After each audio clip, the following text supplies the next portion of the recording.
Have you ever dreamed of taking off an entire summer, 6 full weeks away from your business, and do it without everything falling apart?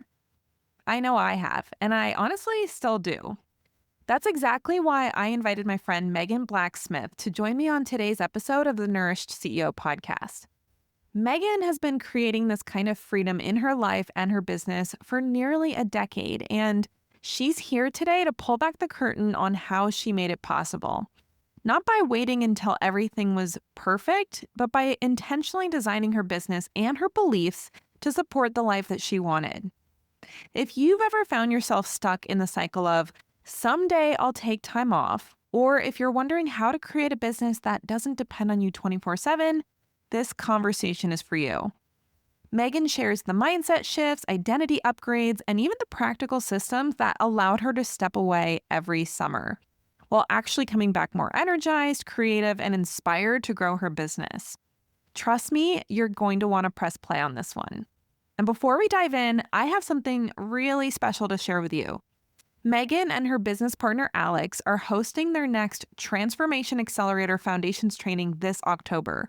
And I have a special coupon code just for you, my listeners.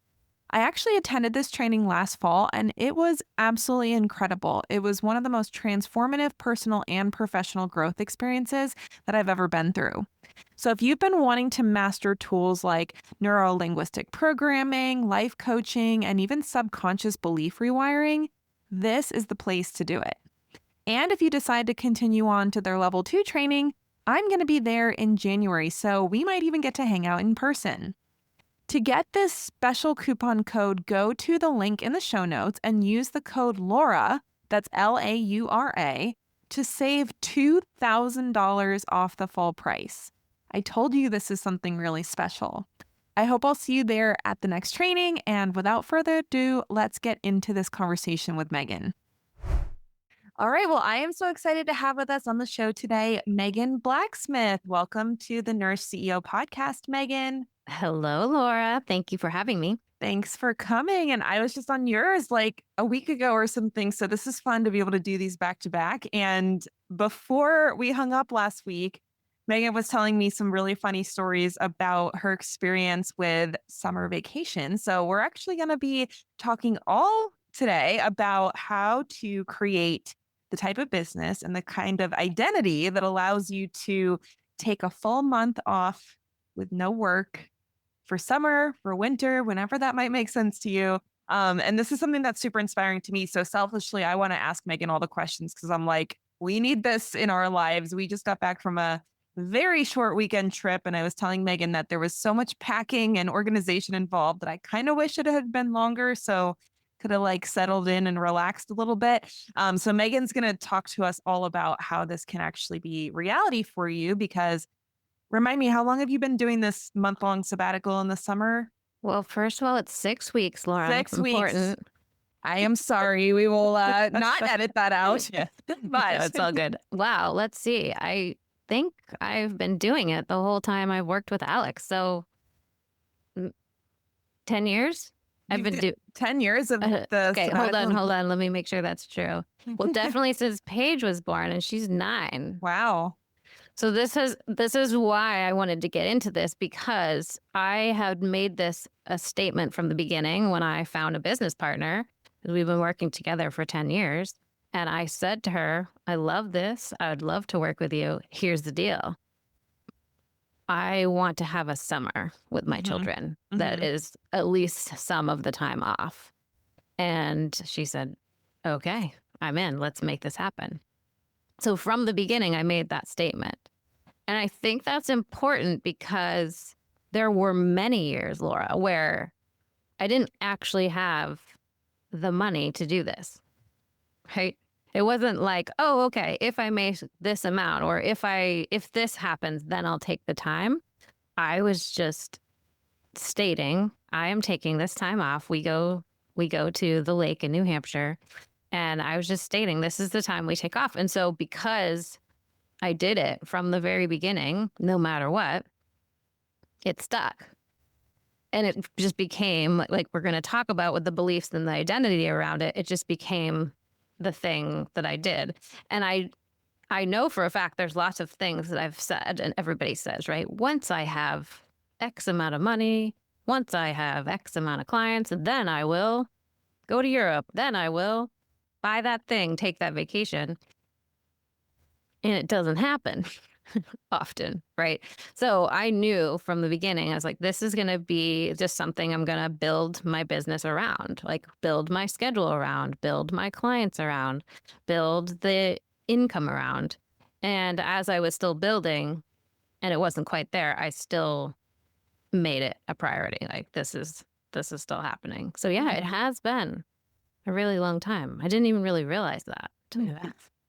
Yeah, well, and I wasn't sure if it was like okay, this is what I want to do and let's make it happen eventually, but it sounds like that was it from day one of the business that you and Alex run together. So that's cool, especially given that it sounds like maybe it didn't make sense logically to take that time off.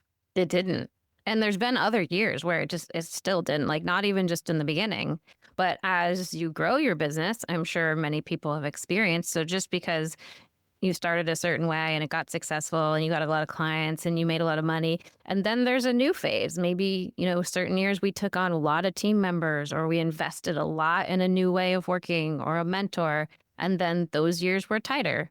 And so like there was a good reason to just say, maybe work through the summer.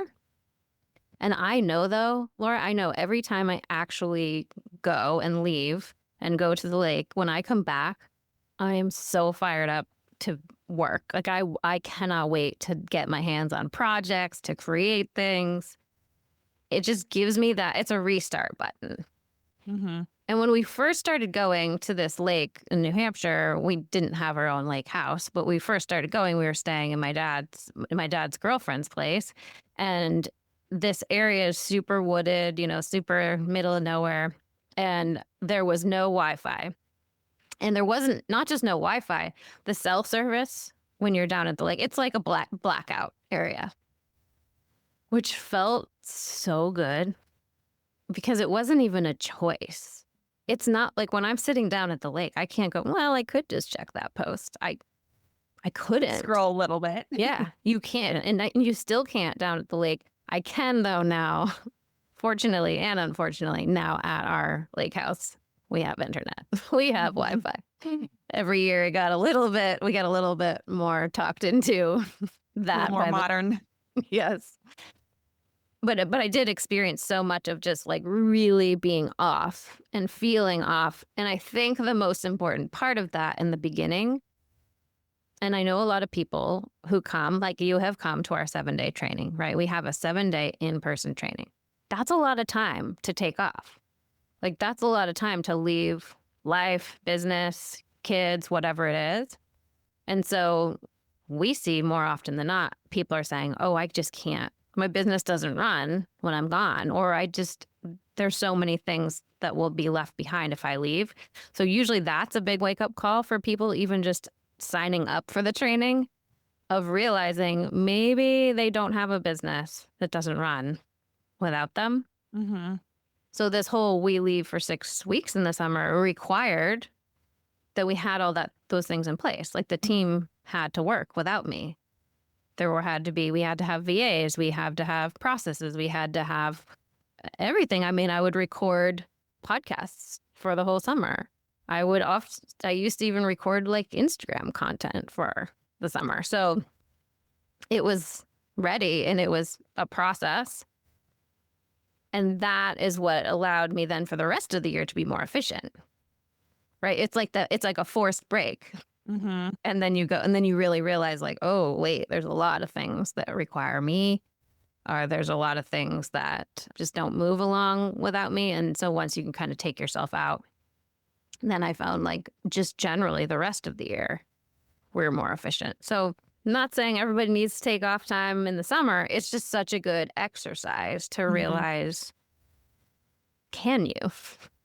Can you leave? And what happens if you do? And I even think, I mean, maybe this is just me. Maybe I've been in business too long to appreciate this. I kind of feel like you can get away with any business model being gone for like a week, 1 week and a half.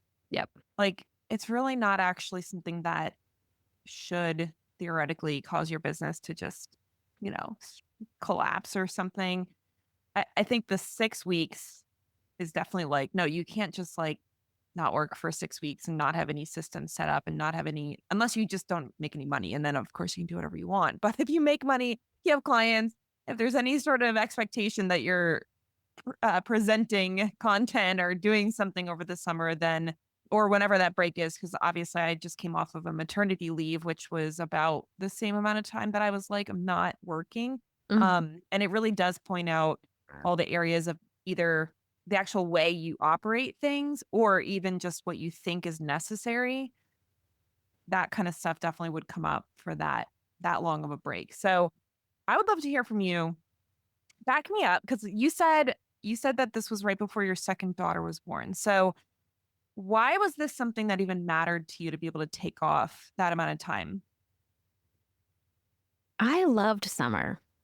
I feel like kids and summer, like kids don't necessarily have as much of a summer anymore. Okay, so my daughter oldest is 14, and we're realizing now as we're going to the lake that, she's headed into high school and she's going to play field hockey. And guess what? It starts July 7th. I'm like, July 7th? That's, they just got out of school, like Yeah. on the 14th of June. That's not a summer. So I've always had this like, the summer is a time to just completely reset and restart. And I loved that time with my kids. Hmm. So I was hoping to spend as much time with them. Now we're slowly heading into, teen stage on one side of it. My youngest is 9 though, so she'll still hang out for the whole time because my oldest is actually going to come back. She's not going to be there the whole time. She's going to come back earlier and go to field hockey. So I just wanted, I know as my personality, Laura, I love my work. And I know I can go so deep into it and become the person that it's all about work. And I wanted to make sure that I literally come up for air and recognize I have children, right? So like having that set time with them, we do so much more during that time. My kids are busy all the time just when we're home, and then they're with friends and they're doing activities. But during that time, they're kind of just stuck with us. And they're stuck with us in the lake and on the boat, and it's fun. And it's like going back to like less technology, less schedule. We don't have anything scheduled there. We literally just go down to the lake every day. That is our activity. And I just know once I've connected with them, we all feel better. And then I come back like excited to work again. Hmm. It kind of helps me fulfill one of the beliefs that a lot of people come to our training with for women, men too, but more often for women, is this idea of I can't be successful in business and also have children, right? Can I do both? And I really wanted to show people that you can do both. And instead of just like every day being like, oh gosh, I was working a lot, I didn't spend a lot of time with them, I kind of just go all in on one thing and then all in on the other thing. I'm like, when I'm working, I'm really just working. And I travel a lot. Our trainings are, I'm traveling for our trainings and I'm gone for 9 days. But then when I'm home and when I'm with them, I'm like, let's just be home and be with you and like, let's do all the things. Hmm. So that's my, air quote balance is just back and forth. Because really on a day to day, it's not very balanced. And then if there's a story around that about what a good mother should do or must do, then there's where like all the guilt and shame creep in. So I really am hoping that someday my kids will want to be a part of my business. That's my big plan, is that they will see this freedom of, hey, you could do this. Like you could have summers off if you build a structure for it. So I'm really hoping to model that for them and just have the time with them now. Hmm. Yeah, I feel like having had my business for so long before having children, and then now having two that are under the age of, well, 3 and under now, it's like I just don't even think I understood what that felt like to have the desire to not work, if that makes sense. Like I just was like, this is so fun. This is all I Yes. really want to do.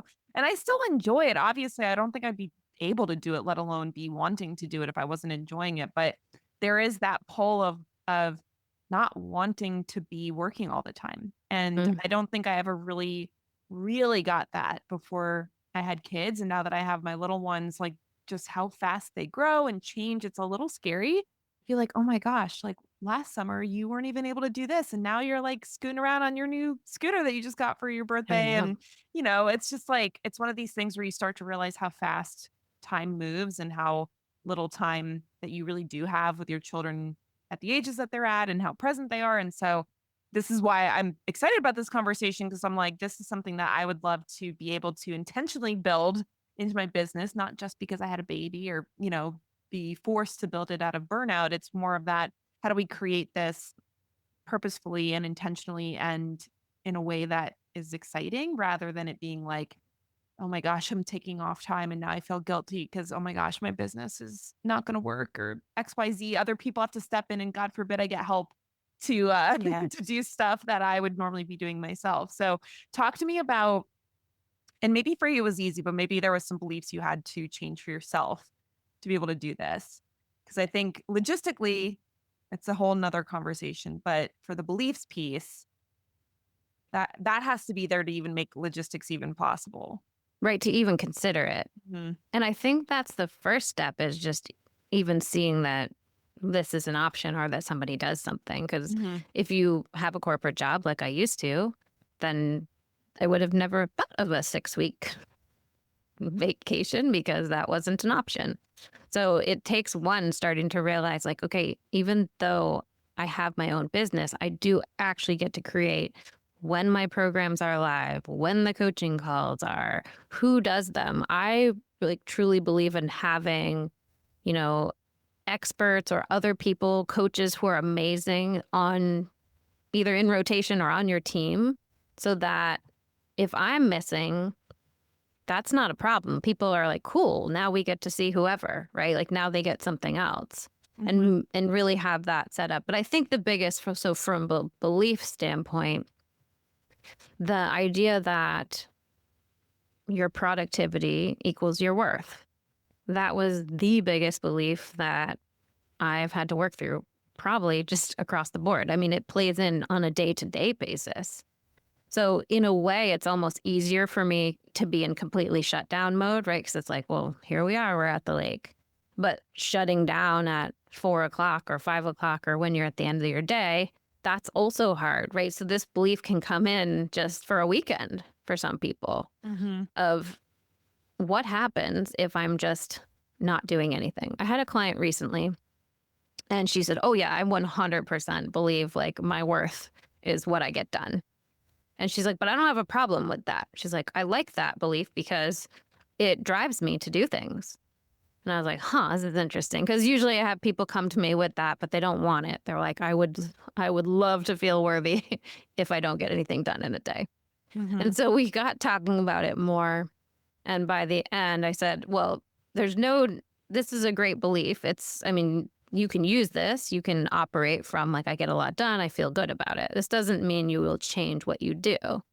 I said, but what happens if you're sick for a week? What happens if something really big happened in your life and you couldn't actually do anything for 4 weeks? Now you're not worthy? Like, how are you going to feel about yourself as a person? And she said, oh, well, yeah, I wouldn't want that. So I said, well, why don't we rewire that belief? And then you have the option that you could still be super productive, feel great about it. And on a day where you're not, you can still feel great about it. She said, Mhm. I like that option. So we worked through that one. This comes out in layers, though. I think it's important for everybody to hear that this, like the subconscious work, the belief work, the shifting identity work, you'll get, I'll say I get to a new level. And then now it's like, okay, there's a new level of success and a just whole new level of beliefs will come out. Mhm. We'll have a whole set of beliefs around being poor and not having enough. And what they don't realize is then when their business goes really well and they have a lot of clients or they have a lot of money, now there's a whole new set of beliefs around having money, keeping money, maintaining money, paying people, hiring people, right?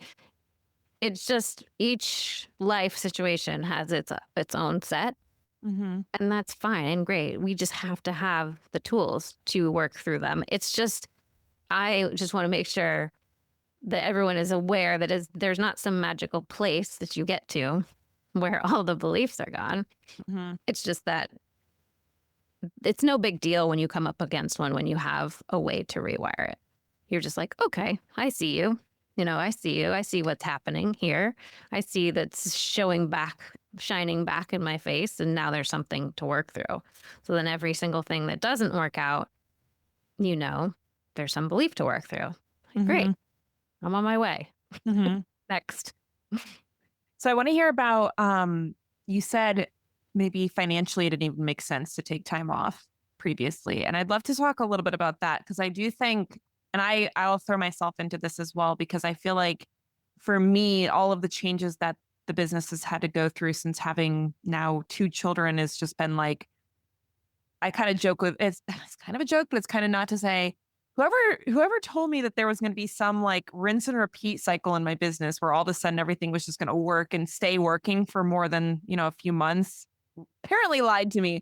But all of that to say, I feel like for me, I keep having this feeling of, okay, as soon as this is done, I'm finally going to be able to do this. I'm finally going to be able to slow down. I'm finally going to be able to make space in my calendar for XYZ.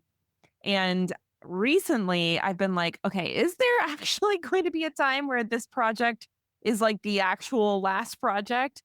So I do think, whether you are brand new to business or you've been in it for over 10 years, like me and Megan have, it's one of these things where it's almost like you feel like there should be some sort of finish line, right? Mm-hmm. You're like, surely I'm at the break point right now where I can chill out and just let the machine do its job. So we're not there yet. But all of that to say, I think for me personally, this idea of taking a long period of time off is kind of hinged or hooked on this. Okay, as soon as XYZ is happening, that's when we can do that. Talk me through your experience of making this happen even before, the logical puzzle pieces were in place. Well, so what I found, Laura, is that all of my explanations of like when I have more money, or I had a big one of like, well, when I'm not driving them around as much, or like when they're not as little, that kind of thing. And when I have more time, essentially, I had this big list of things I was going to do and that I was really excited to do. And I had myself fully convinced that was the only reason I wasn't doing them. And then my husband retired, and he drives them everywhere. He does the shopping, the cooking, the cleaning. He's amazing. And I had lots of time on my hands. And I'm like, oh, that list, I still don't want to do that. Yeah. Right. And I really did think I wanted to, though. I mean, I did want to, but there was something scary about it. There was something next level about it that was like, oh, there's another level of visibility or another level of something. Right. But I totally had myself convinced it was just because those kids were small, just because there wasn't enough time. So I think once I saw that so clearly, because I mean, I had like, my kids now think that they don't really remember me cooking, for example, which blows my mind because this has only been like the last 4 years. But in their mind, like when dad goes away, we're screwed. Like, oh, moms, are we going to eat? And I'm like, I did everything, Laura, for the first, for the first, 8 years of her life, of Lily's life. So, but she's just remembering this is the new reality, that dad's the one that drives them and feeds them. And so I feel like the reality will shift and maybe our brains don't even catch up. So, seeing how much just having him home and then my brain still being like, oh yeah, I don't want to do stuff. Then I'm like, okay, this is just a me versus me thing. This wasn't a time thing. This wasn't a money thing. And so when it's just me versus me, then I'm like, all right, what are my beliefs around? What would actually happen if I just didn't work for 6 weeks? Like, what could happen? What are the worst things that could happen? I would write all of that out. And then I'm like, okay, all right, well, that wouldn't be great because this, certain thing, all of our progress would kind of go backwards. I'm like, okay, so there needs to be a system for this thing. because we were really moving on that thing. I want to make sure it keeps going. Other things, I'd be like, why do we even do that? Like, let's look at the numbers. No, that's not bringing in anything. Okay, other people say you're supposed to have a newsletter every week. I don't know what it is, right? But we started to just look at why am I even doing that? Because someone told us that's what you're supposed to do. This magical online business, information, that's what you're supposed to do.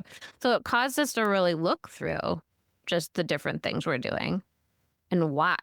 Some of them, great. Yes, we need systems. Some of them, no, they're just gone. And others are just actual scheduling. I say to my clients, the ones who have one-on-ones, it's like, I don't coach in July. And they're like, okay. Nobody has pushed back. And I just said, I did a call recently. Someone wants to do a one-on-one breakthrough. I'm like, great. I would start in the end of August or September. And they're like, okay. So I think the fear that you'll lose, maybe that I would lose business, like that you could lose business is a big one. I think as long as you feel really good about it and are just straightforward with it, then every single one of my clients has said, maybe they're irritated behind my back. I don't know. But they usually say to me, like, thank you. Now this is giving me permission to just tell my clients I'm off for this 1 week. Like they felt bad about the 1 week. Oh, wow. Yeah. Right. So I'm like, okay, I'm going to model. That's what all of NLP is about, modeling, just modeling that if you really want to figure it out, you will figure it out. And if you don't really want to figure it out, then it'll be on your someday list forever of when it lines up. Yeah. Well, and I love that you shared that bit about your husband retiring and now you all of a sudden have all the time that you thought you needed, because I think that kind of thing can happen where you are putting stuff off. You are saying, well, it's not a good time because XYZ, my kids are too little, they need too much of me, all of that. And then, a year later, oh, they're not needing as much, or they started school or something happens. And then that thing that you kept putting off still isn't actually being done. Because I want to be careful. I don't want anyone to ever think that there isn't any time where maybe you do say no to things or you do delay a decision because of the experience that you're in. Like I know for me personally, traveling a lot for in-person events right now is just like, I don't really want to do it. It's a lot to be able to do that. Small kids is a real deal thing. Yeah. So it's, and I used to travel like 5-6 times a year minimum for these events. So if I am traveling, it's like, it's a big deal, right? It's not like I'm not doing it at all, but I'm not just willy-nilly like, oh yeah, that sounds cool. I'm going to go for 3 days and just go. Right. So there are certain things where it's like, I'm breastfeeding a baby. There's only so much you can do about that. I'm not going to like put my baby on formula just so I can live my best, online business life or whatever. So I want to make sure that's really clear because I don't think, Megan, you're saying that, oh, you should just like not have any limitations on your decisions because of a family or because of being a mom or whatever. It's more thinking about, okay, is this actually a real limitation that is affecting my ability to do something or affecting my choice? Because a lot of times, again, it's not ability. I could put my baby on formula. I could put her in full-time daycare. I could do those things. I don't want to, right? So it's very rarely I cannot do this at all. It's oh, that's not how I want to live my life, or that's not the choices I want to make. So anyway, I don't really know where I was going with that. I feel like I just wanted to make that point because I think there can be this almost swing in the other direction, especially for moms, where it's like, oh no, there's no excuses. You have the same 24 hours in a day as everybody else. Like you should be able to do this. And I hope that this conversation can help, especially the moms out there who I think get a much more, a lot more of the messaging and expectations around like what a good mom is and what that looks like in a career situation. But I do feel like knowing the difference between actual limitations based on your circumstances versus the limitations that you're self-imposing is a really important skill to be able to, just discern between, because probably 90% of the time it's actually just beliefs and choices that are getting in the way. Yeah. So the kid thing. So objections. People obviously they'll come with an objection of like why maybe they can't leave for 7 days or can't come for training. And for most objections, we can work through it, because I'm like, well, great. There's a belief there and we can shift it. And the one objection that I usually am just like, yeah, valid, I'm not even going to go there, is like, I have a small child. I have a baby under 1, right? There's just actual real life things you're doing with these children. And one time I had someone come, she said, I really, really want to come to your training. I really want to come, but I just can't leave my children. And I was like, I get that. I'm not, maybe it's just not time. And, luckily I asked a few more questions, and I was like, well, how old? Or I knew she had a 2-year-old. I was like, yeah, that's a little one. And she said, well, no, it's not about the 2-year-old. And I said, oh, wait, tell me more, right? She's like, well, it's actually my 8-year-old. And we got into more of what was going on. She's like, 2-year-old will be totally fine. I could leave her in a second. And we got into more of what was actually going on. And it was a situation and a belief around leaving the older one. And it was something that could be shifted. It was something that took a belief shift, and then the reality, right? Like, then they could work around it. They had support. And so with her, we did, she got on a call with me and we did a 60-minute breakthrough session. I said, hey, if we break you through, we come to training. If not, then okay. And she said, great. And by the end, she's like, oh, thank you. Because basically, if she had kept on with the belief she had and the interaction she had with her older kid, that was going to be the same thing that was happening with the 2-year-old, 6 years later. So she was looking at not really being able to go anywhere for another 8 years. So she had incentive to be like, oh, okay, there's something to shift here. This is more about my belief of what a mom does, that I have now, the way I'm interacting has shifted. And she came to that training. She ended up coming to our level 2 training. And she's like, oh my gosh, I just literally said, bye guys, I'll be back here. And here's a little gift for each day. And they were all like, great. She said, I couldn't even have imagined that. So that is the power in the mom shifting their belief when there's openness for it. And there's not always. Sometimes there's just too many small humans that need actual things. Yeah. Yeah. Well, I like, just, as a silly example, I signed up for your level 2 last fall, I think. And then, I knew this when I signed up, that my due date was literally like a week before the event for my next baby. Turns out, I think I had her, I forget what day you guys started, if it was Saturday or Sunday, but I had her the Monday of the event. Oh my gosh, really? So yeah, so obviously that would be a very clear example of something where there was literally no chance I was Not going happening. to that particular event. However, I still signed up, so I am planning to go for next year. February. But it is something where it's like being realistic about, okay, that's an actual, cannot be changed, not a belief, not safe, not a good idea, was not going to bring a 24-hour-old baby to an event, right? So it is something where just being really clear about when it's a belief versus when it actually is a limitation that is not something worth trying to overcome, which, again, I really think most of the time it's not actually circumstances. It's really the belief about the circumstances that would affect the decision to do anything, especially in business where you have to do a lot of stuff that's very uncomfortable, very outside of what feels easy and safe and, within your zone of competency. Well, and what that will show us is our values, because if you have very different values than somebody else, then what you're going to make happen is going to be very different, right? So if you have a high value, if I have a very high value in taking summer off, then it ends up happening. So it just shows you. I only say that because I feel like it's not I'm going to feel guilty because I don't have this thing and this other person figured it out, right? Like, they figured out how to travel with an infant. Why can't I? If it's a high value of yours to figure that out, you will. And if you have a high value for like comfort and safety in your own home right now, then you're going to be there.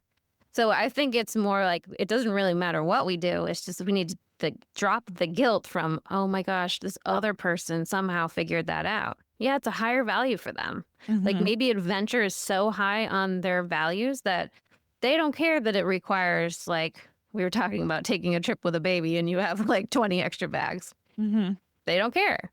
For me, yeah, I care. I was leaning towards like safety, rest, relaxation. So you can see people will end up doing very different things, but all we have to know is great. That's just their value, not mine. So I don't have to put this on me of like, I'm not doing enough or I'm not successful enough because I'm not traveling all over the world with baby or whatever, or with my business. It's just not a high value. Cool. If you want to change your values, that's something we do. Something we'll do at level 2, Laura. But that's a choice. That's someone's choice. It's not, no one can tell them to change your values. Yeah.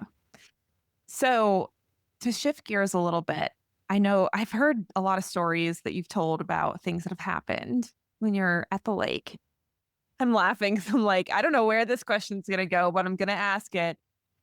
Because I think a lot of what we're talking about right now is just being able to make this happen, right? And people would say, oh, you go to the lake and you just like chill out. And it's like the super chill, just like really enjoyable, relaxing 6 weeks. And then you just come back and you just jump right back into work. And, everything's just on that same path that you were on before you left for the lake. And I think for better or worse, you tend to attract very big life experiences as part of this. So I'm wondering if there's anything that you'd be willing to share. I know people can go listen to your podcast if they want more of this, but is there anything that comes to mind that you're like, wow, if I didn't take the 6 weeks off every year, I would have never had this experience and then my life would be totally different? Yeah, so I have a theory that we either do a bunch of identity work, right? Or we like slowly take baby steps and we shift into a new identity. And then we arrive there and then, we're there and we're like fully owning it. Like maybe it's a number in business or a certain number of clients, but right, like sometimes we do these little mini steps, right? We're like, okay, we have a little bit more and a little bit more. And then when we get to the new level, it's kind of like we eased our way to it. So that's one way to go. Or there's I am going to make this quantum leap jump like way further out there. It's so far from my current identity. And I am going for that thing over there. And then we get it. And then there's a gap between kind of who you are and like where you are. So that's my belief on what happened with the lake. So it was this, well, more specifically, the lake house that we got. And the lake house and the boat and the things we have at the lake. So I won't go into details because I do have a whole podcast about manifesting, this lake house. It was really it was a visualization I had for a year, even though this was something I was like maybe a 10-year goal. I just someday thought it would be really cool to have a place on this lake where I grew up. It wasn't like I'm actually, putting aside this amount of money. It wasn't like a real plan. It was this that it's just a beautiful visualization. I would see myself walking out onto the deck. I would see the view down over where my family was, right? It was just a very clear visualization. And then this place that I was seeing, I didn't know the place existed, but this view I was seeing all magically lined up. Like nobody else had looked at it. These properties are boutique properties. They stay in families. It's a small lake. They don't go for sale. That's what the realtor told us. And nobody else looked at it. The price was exactly to the number, like the amount of money I could take out of my investment account. It was just like crazy stuff lined up one after another. I was like, all right, well, I guess we're buying a lake house now, right? And we did. So this is not to scare anybody because this is just one way to go. But I feel like it was a huge leap. It was like I cut 10 years out of my life.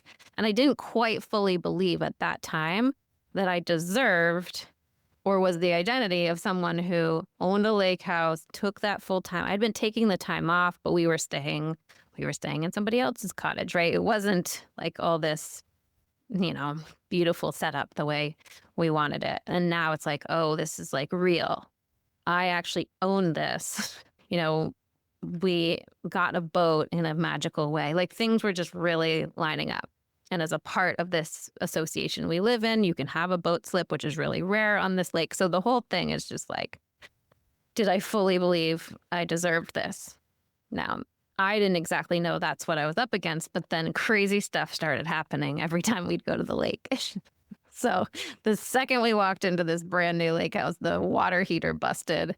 It was a 20-year-old house. Apparently those go out around 15 to 20 years. And it like actually, for my first time walking in, it was like, turn the water on, like, however many gallons, 50 gallons, I don't remember, like a lot of water just everywhere. I'm like, okay. Oh, so it like broke open. Yes. Oh my gosh. So it didn't Completely just like busted. stop heating the water. No, the whole thing leaked out. And right, that was lovely for my old triggers of having mold in our home and water. And right, so Gosh. it Yeah. was, so the lake has brought things like that. They've brought just different scenarios where being really close to like family members that I wouldn't normally have, been there for the whole summer, and really chaotic events happening. Even last summer, my husband was supposed to leave for a vision quest. It's like a Native American rite of passage.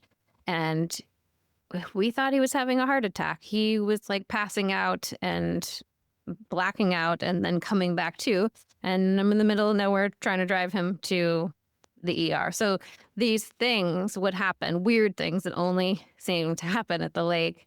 And so I started to realize that there was just like this difference between the identity that I was and then the identity that was of this person who has all these amazing things and takes the time off and really owns it. So even though I was already doing it, all my beliefs had to catch up. Mm-hmm. And so then the world and our life would show that. So I broke through so much stuff so quickly because it was just one thing after another. And I'm like, okay, looks like, the water's leaking everywhere. Looks like I have some stuff that wants to leak out, right? And each thing would bring on a new breakthrough. So we have learned so much about ourselves by basically doing this experiment of taking time off, by having this setup that was like so amazing, and then slowly having every year has gotten like better. Every year, like there's a little bit less. A little less chaos. And so it's just like, all right, I guess we're clearing out a new level. Yeah. Yeah. So you're leaving in what, 2 days? 2 days. For your next 6 weeks. I'm like afraid to ask this. Is there anything that you're hoping to experience on this particular summer? I think this one is going to be so smooth, Laura. That is what I'm speaking into existence. I don't know. It's interesting because this year I just have this perspective of this is like, it's almost like going into a training on purpose. Like when I go into an NLP training, I know I'm going to get triggered. I know my beliefs are coming up. That's what I'm there for. Though this time has almost been a recreation of a container. I'm like, all right, it's 6 weeks. We always have tons of fun. And then we always have like tons of stuff to work through. Mm-hmm. And we have the time to do it. And Yeah. my husband's also trained in NLP. So we're like, we have no reason but to just be like, all right, great. What do we got here? Mm-hmm. And I don't know if other people just go away for 6 weeks is totally chill. Probably this might just be like our beliefs and stuff we need to work through. So I do not want to plant that seed that that's what's going to happen. I just think for us, it was a really big jump really quickly. Mm-hmm. And now it's like we're collapsing all that. Yeah. Well, and I think just being able to get out of your regular environment, your regular habits, routines, all of that, like I almost don't see how stuff couldn't come up in that. And not to say it's bad stuff, it's just stuff that maybe was easy to kind of just ignore for better or worse, And I think that's one of those things that maybe it's a belief to consider if you're afraid to take time off because you are like, I don't want to have to deal with the stuff that my busy life has been able to kind of cover. Distraction. So yeah, I mean, it's definitely, that could be a whole nother episode. So we'll have to have you come back after this trip and hear all the fun stuff about the updates. Yeah. And I'll be excited to hear how your identity is now matching the ownership of a beautiful lake house and how you just are at this whole new level of belief in possibility and future. And as soon as we do, Laura, we're just going to buy a bigger lake house and a bigger boat or something like that, right? So expand into a bigger vessel. Yes, because you got to create that container for the next up leveling. So speaking of creating containers for up leveling, that's a good segue. I know you have to jump off, but would you love to share with our audience when your next event is coming up? Because basically, if you guys don't know Megan and her business partner, Alex, they run not retreats, trainings. They kind of are retreats, but trainings where you can get certified. I actually did their level 1 last year. I'm on the books to do level 2, hopefully next year, assuming everything works out with my child's schedule. But do you want to just give them like a quick overview of how they can get help with this whole process of being able to have their beliefs and their identity line up so that they can actually do the things they want to do? So October 18th to 24th is our next training in Dallas, Texas. And we will spend 7 days together, like Laura said. So you actually leave with 4 certifications: NLP life coaching, quantum time technique, and hypnosis. And I don't think that's really the most important part of it. It's this experience where you're coming into a container using all these tools. So you're learning them for you, but also to be able to then go help other people. And some people come for personal breakthrough only. Some people really want to master language and persuasion and how they speak to others. And some want to be the best coach ever. So there's lots of different reasons people come. No matter what, though, you're going to get a personal breakthrough. It's like getting into that 6 weeks of the lake. It's getting into that container. You're having to leave your family. People come up against, am I worthy to spend this much money on myself? Can I leave my business or my family? It forces you to look at all that. And we're like, great, bring every belief or thought or fear that's come up, bring it right to training, because we're going to do a process for all of that. Mm-hmm. Yeah, I feel like it's one of those things where I spent so much of my attention on learning the skills, which was super helpful for business and for the work I do with my clients. I'm like, maybe next round I do it. Yes, I'll just be level like, 2 will be I'm coming to get breakthrough. coming to get the personal breakthrough. Because I think for me, I just get tuned to this, like, I'm going to learn the skill and get really good at this. And not that wasn't valuable, but I think it's definitely an opportunity to also have really huge personal breakthroughs, which I saw at our event. I was like, whoa, some people having some massive personal breakthroughs. That was really, really cool to see that in person, because it's not something you see almost ever in normal day-to-day life. So, well, Megan, thank you so much for coming on and talking about your experience with building this sabbatical summer break kind of thing into your business. I'm super inspired, because I really want to do something like this for our life. And I will look for beliefs that are blocking me from doing it currently, because I definitely want to start incorporating this as soon as possible. So I hope you have a wonderful trip, and I can't wait to hear how it all goes when we reconnect when you're back. Thanks so much. All right. Thanks for hanging out with us, guys. We'll see you here next week on the Nourished CEO Podcast. Thanks so much for tuning in to this episode of the Nourished CEO Podcast.